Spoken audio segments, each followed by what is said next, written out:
Hello friends, welcome to రాస్లాస్ kitchen. ఈరోజు కాకరకాయ మసాలా చేశాను ఫ్రెండ్స్. చాలా అంటే చాలా బాగా వచ్చింది. ఒక్కసారి సేమ్ ఇలానే ట్రై చేయండి. అసలు చేదు అనేదే ఉండదు. పిల్లలు కూడా ఎంతో ఇష్టంగా తింటారు. కాకరకాయ నచ్చని వాళ్ళు కూడా తిని చూస్తారు. ముందుగా కాకరకాయలు తీసుకొని శుభ్రంగా పొట్టంతా తీసేసి చిన్న చిన్న ముక్కలుగా కట్ చేసి ఉప్పు వేసి పక్కన పెట్టుకోవాలి. ఇప్పుడు ఒక కడాయి పెట్టుకొని అందులో పల్లీలు వేయించి పక్కకు పెట్టుకోవాలి. ఇప్పుడు ఇది కొబ్బరి పొడి ఫ్రెండ్స్. ఇది ఇంట్లో చేసిందే. మనము కొబ్బరికాయలన్నీ కొడతాం కదా, అప్పుడు ఇలా కొబ్బరి అంతా మనము తీసుకొని పొడిలా చేసి ఫ్రిడ్జ్లో స్టోర్ చేసుకోవాలి. ఇప్పుడు కొద్దిగా నిమ్మకాయ సైజ్ అంత చింతపండు నానబెట్టుకోవాలి. కొత్తిమీర, పుదీనా, పచ్చిమిర్చి అన్నీ కట్ చేసి రెడీ చేసి పెట్టుకోవాలి. ఇప్పుడు ఒక బౌల్ తీసుకొని అందులో 2 to 3 టేబుల్ స్పూన్స్ ఆయిల్ వేసి కొద్దిగా మెంతులు, జీలకర్ర, ఆవాలు వేసి కొద్దిగా ఫ్రై అయినాక ఆనియన్స్ వేసి ఫ్రై చేసుకోవాలి. ఇలా ఆనియన్స్ అంతా కొద్దిగా ఫ్రై అయ్యాక ఇప్పుడు అందులో ఒక 2 to 3 పచ్చిమిర్చి వేసి కలుపుకోవాలి. ఇప్పుడు మనం ముందుగా కట్ చేసి పెట్టుకున్న కాకరకాయలన్నీ వేసుకొని ఆయిల్లో కొద్దిగా ఫ్రై చేసుకోవాలి.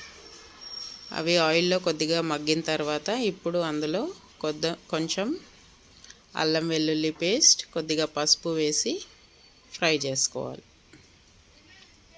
అల్లం వెల్లుల్లి పసుపు పచ్చివాసన పోయే వరకు కొద్దిగా ఫ్రై అయిన తర్వాత దాంట్లో కొద్దిగా రుచికి సరిపోయినంత సాల్ట్, ఒక 2 టేబుల్ స్పూన్స్ కారం వేసుకొని మళ్ళా మగ్గించాలి. కారం మీ రుచికి సరిపోయినంత వేసుకోండి ఫ్రెండ్స్. ఇందులో మనం మసాలా వేస్తాం కాబట్టి కారం కొంచెం ఎక్కువే పడుతుంది. నేనైతే ఒక 2 టేబుల్ స్పూన్ యాడ్ చేసుకున్నాను. మీకు కావాల్సినంత వేసుకోండి.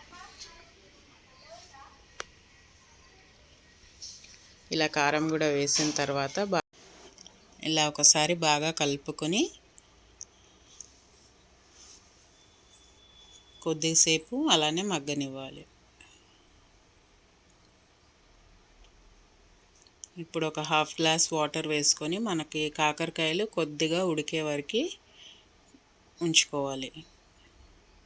అవి కొద్దిగా ఉడికిపోతే అప్పుడు మనం అందులో మసాలా యాడ్ చేసుకోవచ్చు. ఇలా కాకరకాయలన్నీ బాగా ఉడికిపోయిన తర్వాత మనం ముందుగా వేయించుకున్న పల్లీలు, కొబ్బరి మెత్తగా గ్రైండ్ చేసుకొని ఇప్పుడు ఆ పేస్ట్ని ఇందులో యాడ్ చేసేయాలి. ఇలా మసాలా అంతా కాకరకాయ పీసెస్కి బాగా పట్టించి కొద్దిగా సేపు మగ్గనివ్వాలి. ఇప్పుడు మూత పెట్టుకొని కొద్దిగా ఉడకనివ్వాలి. ఇప్పుడు ఒక 5 minutes ఉడికిన తర్వాత ఇప్పుడు అందులో కొద్దిగా చింతపండు రసం యాడ్ చేసుకోవాలి. మసాలా అంతా ఇలా తిక్కగా అయిపోతుంది ఫ్రెండ్స్.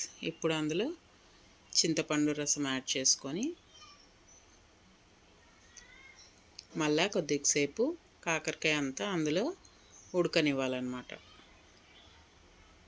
గ్రేవీ మీకు కన్సిస్టెన్సీని బట్టి వేసుకోండి. ఇప్పుడు చేదు రాకుండా కొద్దిగా బెల్లం యాడ్ చేసుకోండి. స్వీట్ ఏం కాదు, మనకి బెల్లం యాడ్ చేస్తే ఆ చేదు అనేది కొంచెం తగ్గిపోతుంది. అసలు మనకు చేదే ఉండదు కర్రీ.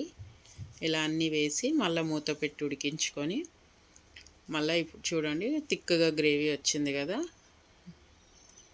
ఇప్పుడు అందులో కొద్దిగా 1/2 టేబుల్ స్పూన్ గరం మసాలా, ఒక 1/2 టేబుల్ స్పూన్ ధనియాల పొడి వేసి మంచిగా కలిపి మళ్ళీ ఒక 2 to 3 minutes ఉడకనివ్వాలి.